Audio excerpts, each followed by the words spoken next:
A PageMaker story is similar to a newspaper article. So, in the newspaper, in the front page, you may have several articles, some of which continue on other pages. So, they'll give you an article, and at the end, they'll give you that it is continued in page number 2 or page number 3, etc. So, such articles are called as PageMaker stories. So, in PageMaker, several stories may appear in the same page or continue elsewhere in the publication. So, this is called as a PageMaker story. So, to create a PageMaker story, we are going to thread text blocks. We have already learned what is a text block. Text is kept inside a text block. Whatever text you type in PageMaker is kept inside a text block. Only when you select the text using the pointer tool, you will be able to see the lines that form the text block, that form the border of the text block. Now we will learn how to thread text blocks and create a PageMaker story inside a text block. To see a text block, you must click on the pointer tool and click on the text so that you will be able to see the borders and the text block. A text block has two window shades, one at the top, the two handles, one at the top and other at the bottom.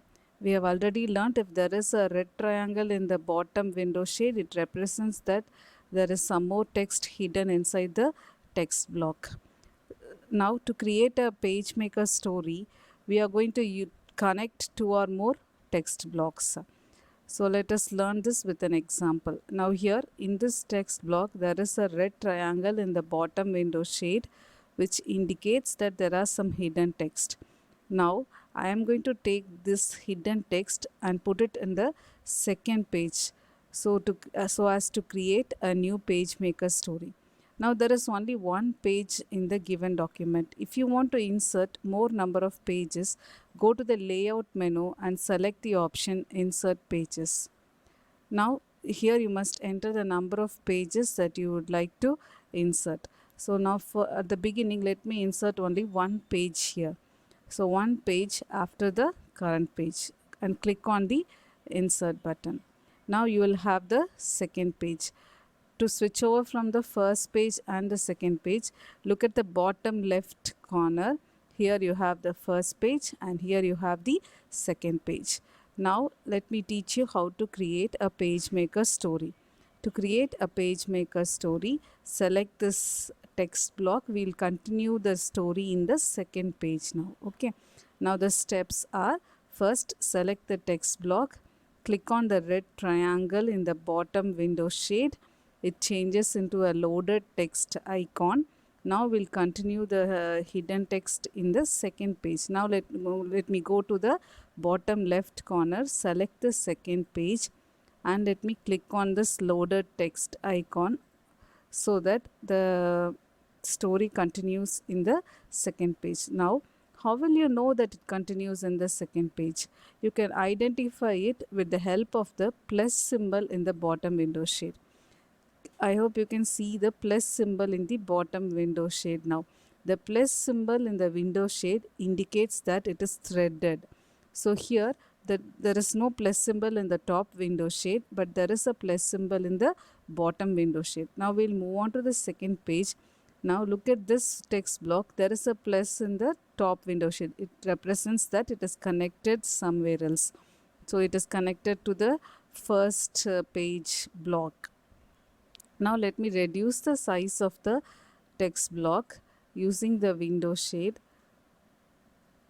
so that I get another red triangle in the block.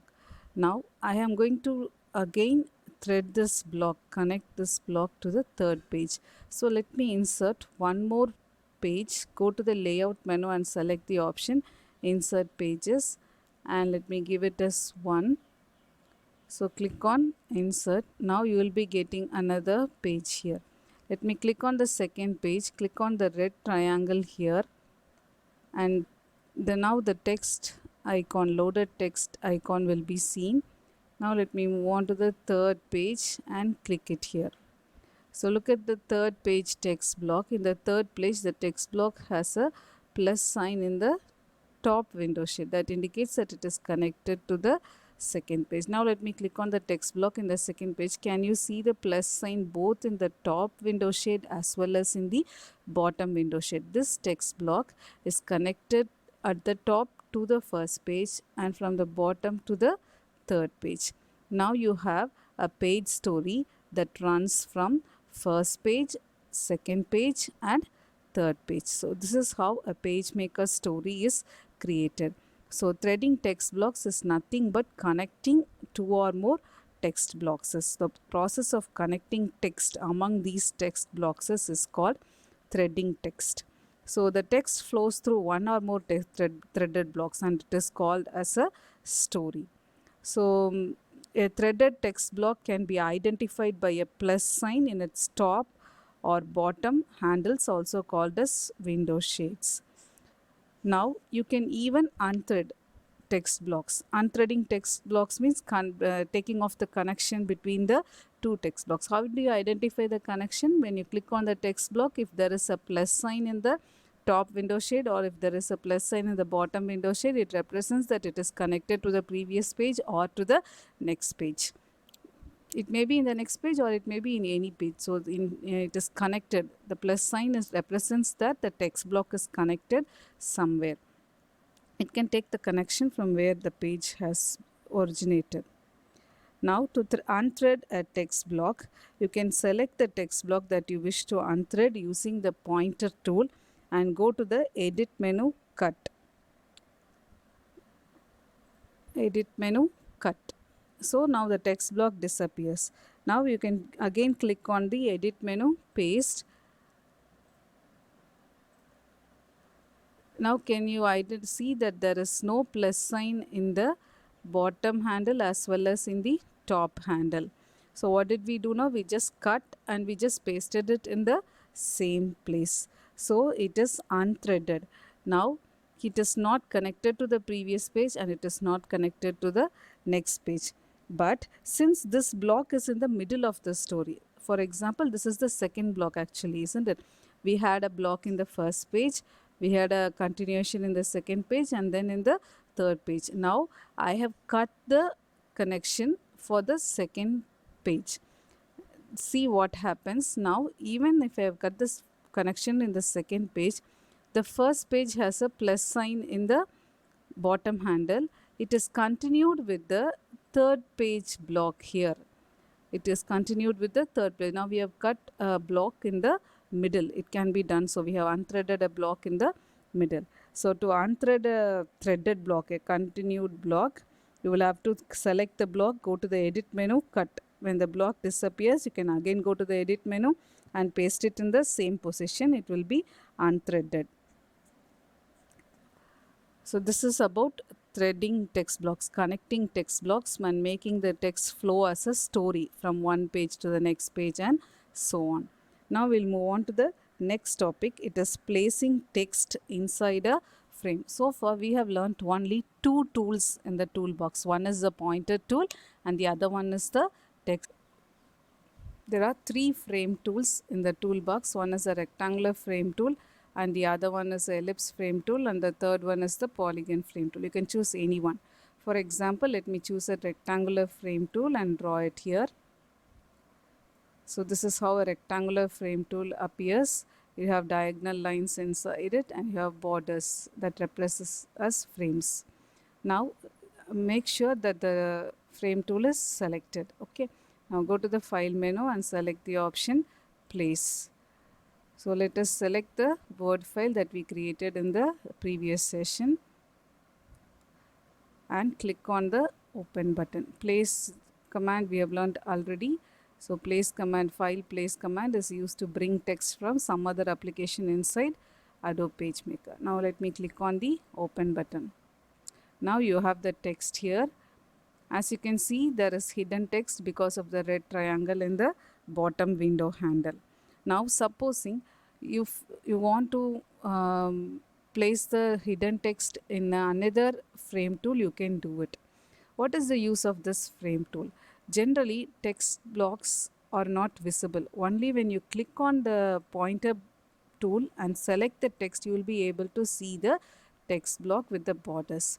Supposing if you want a text to be inside a frame, the border, then you can use these frame tools, rectangular, ellipse and polygon. So listen, now if I move this, the frame moves along with the text. Not only the text, the frame also moves along with the text. This is the use of frame tool. Now as you can clearly see, there are hidden text inside this frame. So let me draw another frame and bring this hidden text. In this way, you can also make the text flow in 2 or more frames. This is called linking frames. So now let me draw another frame. It may be a rectangle or it may be an ellipse and so on. Let me draw the second frame. Now I want to bring the hidden text in the first frame and link it with the second frame. So now move to the pointer tool and select the first frame. There is a red triangle. Click on the red triangle. You will get the loaded text icon. And now click on the second frame. Now the first frame's hidden text is moved to the second frame. As you can see, again there is a red triangle. You can even have more frames and you can paste the text. Now let me choose another frame. Let me choose an ellipse here and let me draw an ellipse here. So now I want to take the hidden text from the second frame and place it inside this ellipse frame. So I will have to click on the red triangle. I'll get a loaded text icon and then I'll click on this ellipse. So it is continued in the ellipse frame. In this way, you can have any number of frames and continue the text there. So you can also have polygon frames. So there are rectangular frames, ellipse frame and polygon frame. So frame tools are used to have borders for particular text, and when you move the frame, the text also moves along with the frame, as you can see here. You can also move the text along with the frame. You can also make it little big so that the entire text is available there. How to convert a text into a frame. So you have typed the text. Now you want to convert it into a frame. So let us take the example given in the next page, third page. So let me select the text here. Here the text is not inside a frame. It is an individual text block. Now let me draw another frame. For this time, let me choose a polygon frame tool. So let me draw a polygon frame tool here. Now I want this text to be inside this frame tool. So what should I do? I must select both the text block as well as the frame tool, and you must use the shift key to select it. So using shift keys, select both, use the pointer tool. Using shift keys, select both the text block as well as the frame that you have learned. You can have any frame and go to the element menu, frame, and choose the option attach content.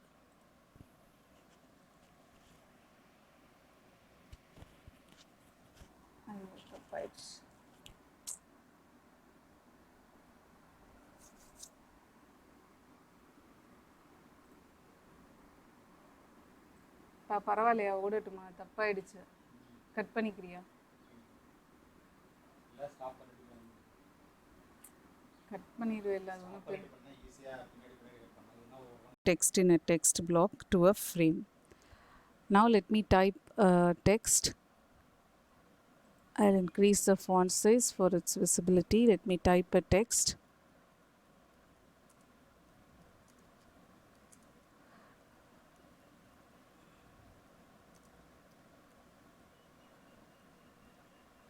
Now I want to put this text inside a frame.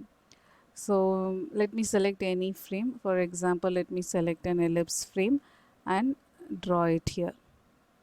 Now I want to put this text block inside this frame. I have to bring this text inside this frame, because if I move the text, it moves separately, and if I move the frame, it moves separately. I want these two to be connected. So now let us learn how to connect a text in a text block to a frame. For this, you will have to select both the text and the frame. So using the shift key, you can select the text block and as well as the frame. Now go to the element menu and select the option frame and select the option attach content. Now as you can see, the text now appears inside the frame. Now let me increase the size to see the complete text.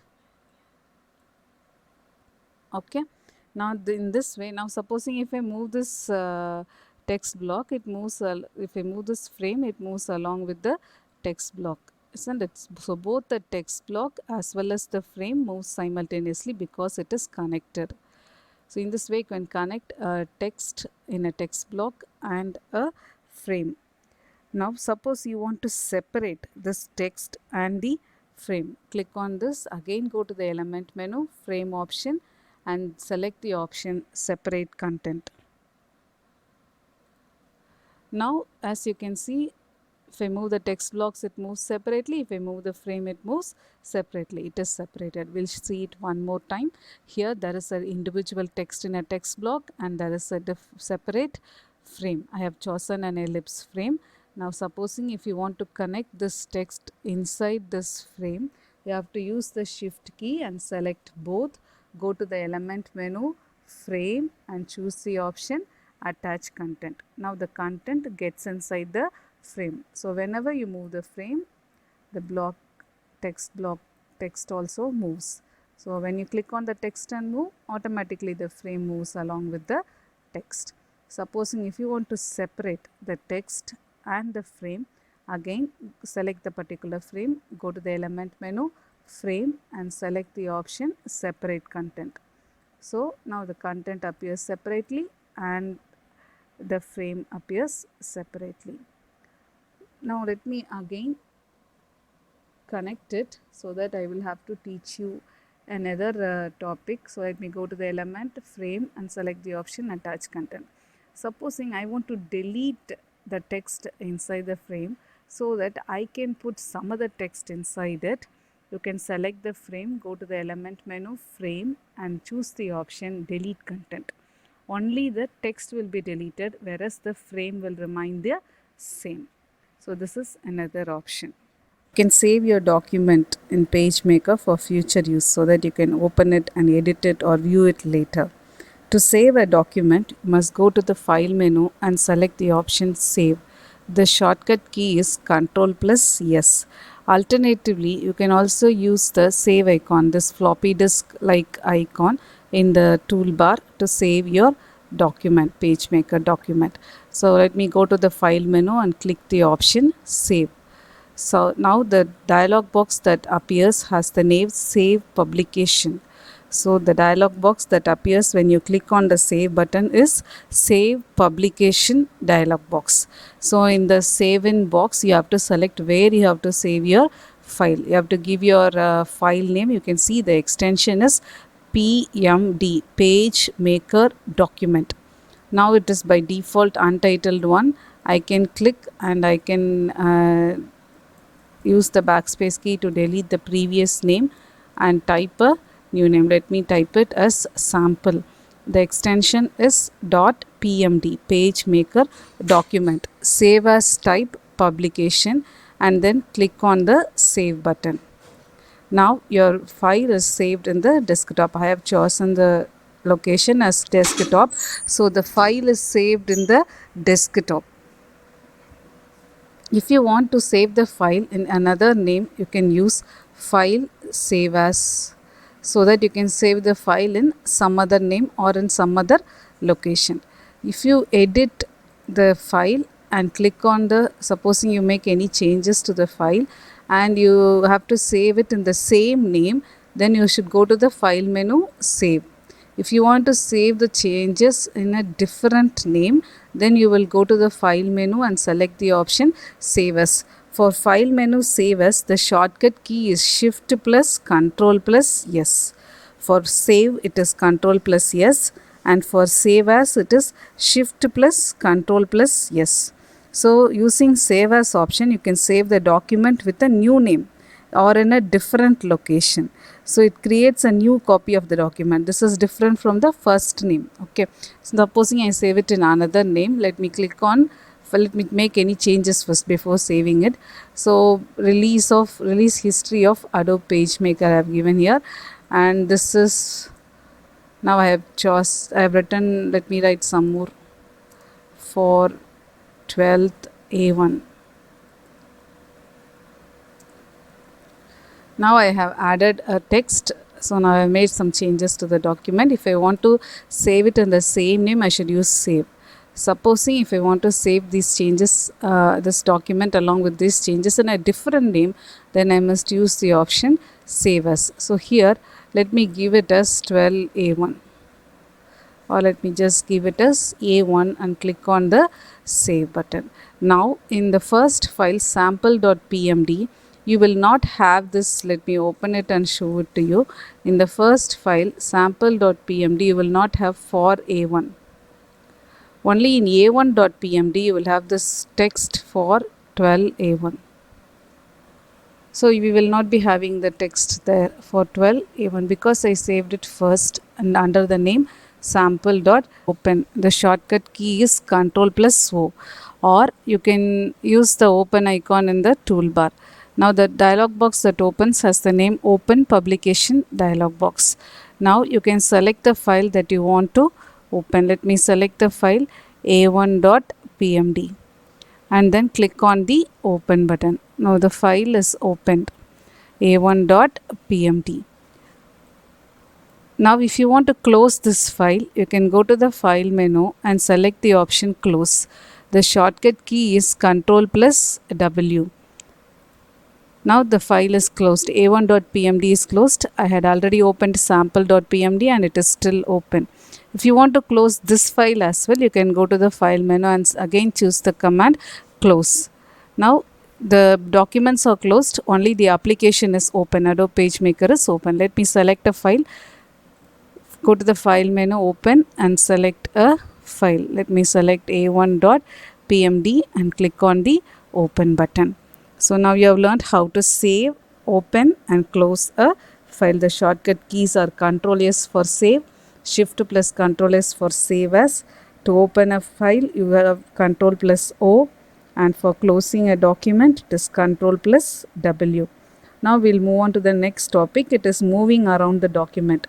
As we have already learnt, the flashing vertical bar is called as the insertion point. The mouse changes into an I-beam, and the flashing vertical bar, the blinking vertical line here, is called as the insertion point. Where the insertion point is, you will be able to type or edit the text that is given there. Now how will you move this insertion point within the document? You can use the arrow keys or movement keys that is in the keyboard to move it, or you can directly use the mouse pointer. You can just click the mouse pointer. The insertion point will jump from that place to this place where you have clicked. Let us learn few shortcuts for keyboard movement. The first shortcut that we are going to learn is arrow keys. As you all know, left arrow is used to move towards the left, and right arrow is used to move characters towards the right, character one by one. One character to the left and one character to the right, using left arrow and right arrow. Using up arrow and down arrow, you move one line down or you move one line up. You can also use Control left arrow to jump word by word, and Control right arrow to jump word by word towards the right. So Control and arrow keys are used to jump word by word, one word to the left and one word to the right. And you can also use home and end keys. Home key allows you to move to the beginning of the line, and end key allows you to move to the end of the line. You can also use Control up arrow and Control down arrow to move with paragraphs. So first paragraph, second paragraph, third paragraph, and so on. You can navigate through paragraphs using Control up arrow and Control down arrow. Next, we will learn about scroll bars. There are two sets of scroll bars.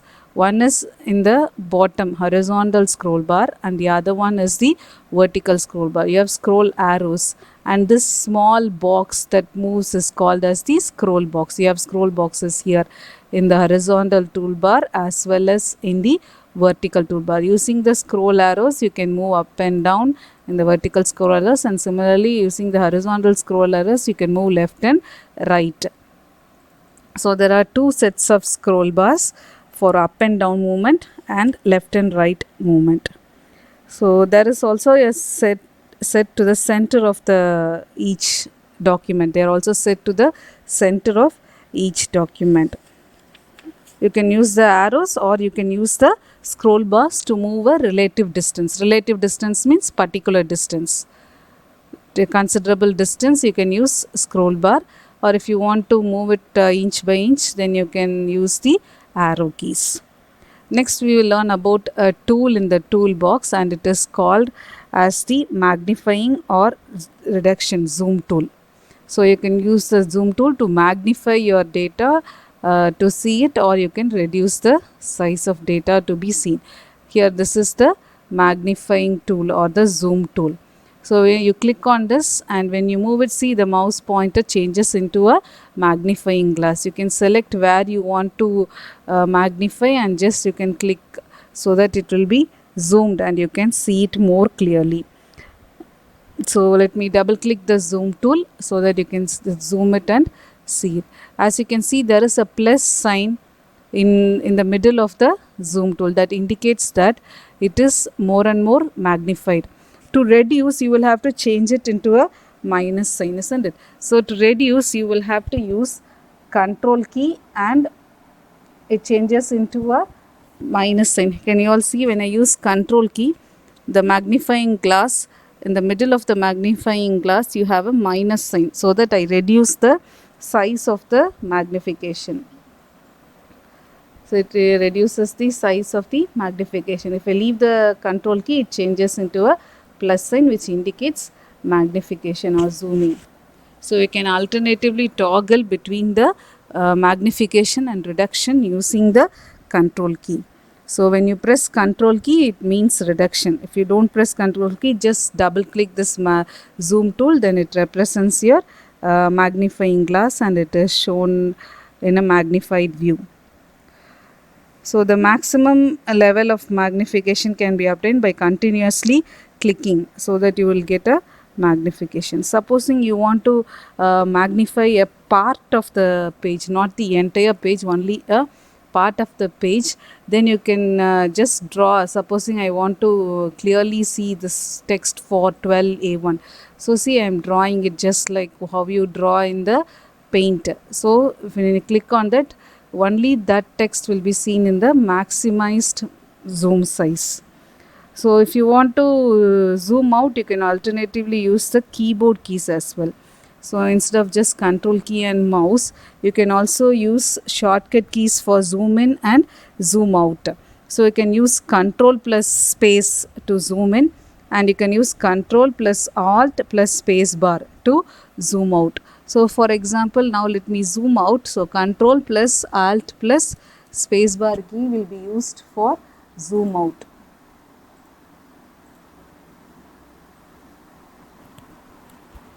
Now I have zoomed it out. So let us revise this tool again. The zoom tool is in the toolbox. When you click on this tool, your mouse pointer changes into a magnifying glass with plus sign. The plus sign indicates that the text is going to be magnified. If you want to reduce the size, then you must use control plus your mouse. So plus this magnifying glass icon so that you can reduce the size. The shortcut keys are control plus space bar to zoom in and control plus alt plus space bar to zoom out. You can also zoom a particular text by just drawing around the text so that you will get a mark here and that particular text will be zoomed. So to reduce, again let me use control plus, it changes into a minus sign. The magnifying glass changes into a minus sign. You can use the scroll bars to position it. Now we'll move on to the next topic. It is formatting a document. Formatting means changing the arrangement or improving the appearance of your text by giving font colors, changing the font and adding some styles. What is font? But all of you have different handwriting. Similarly, the text that appears can be in different designs, and that is called font. Generally, a font is defined as a set of letters or numbers or symbols in a certain style. So each font looks different from other fonts. Each of you has a different style of handwriting. Similarly, fonts differ by their styles, by their style that appears in the form of letters, numbers, or symbols. I repeat, the definition of font is a font is a set of letters, numbers, or symbols in a certain style. So now let us learn how to do character formatting. So character formatting consists of properties such as bold, italic, underline, changing font, font size, and font color. To do so, you will have to go to the, now let me select the text tool so that I'll be able to change the formatting of the text. Go to the type menu and select the option character. The shortcut key is Ctrl plus T, and the dialog box that appears has the name character specifications dialog box. The dialog box name is character specification dialog box. Here you can change the font size, you can change it into bold, italics, underline, and so on. You can also change the color. Everything can be changed here. There is alternate method to use this. Let me show you that as well. We have already seen this.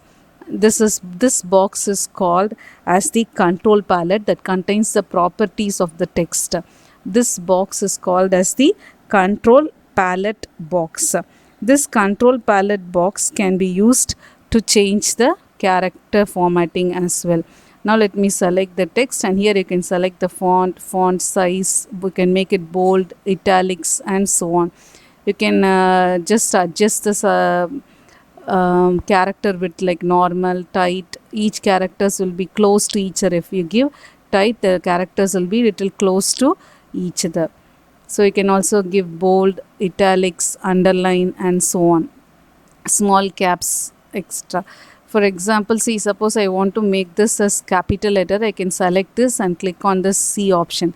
All the text is changed into capital letters. Supposing I want in capital letters, but only the first letters should be of a different height than the other letters, then I should use small caps.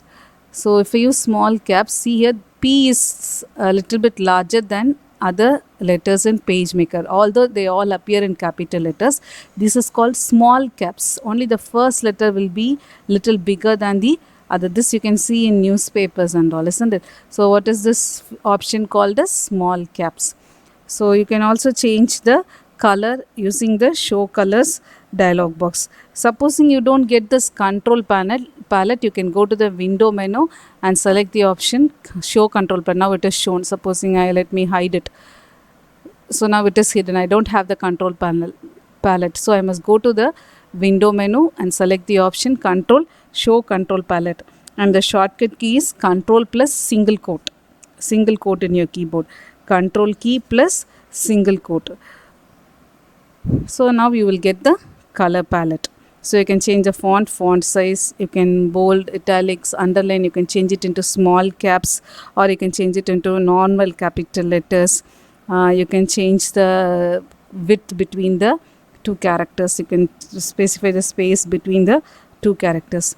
Supposing you want to change the color, here there is no option for color, isn't it? Supposing if you want to change the color, go to the window menu and select the option show colors. Here the shortcut key is Control plus J. When you click on this, here you will get the color palette, and you can choose the color that you want to change. Now I have chosen magenta. Now see here the text appears in magenta color. So whatever color you wish, you can select the color and apply it for the particular text. So this is called as the control palette, and this is the show colors box. If both are not visible, you will have to go to the window menu and select them. It is like toggle on or off. Once you select, it will be shown. Once you hide it, it will be hidden.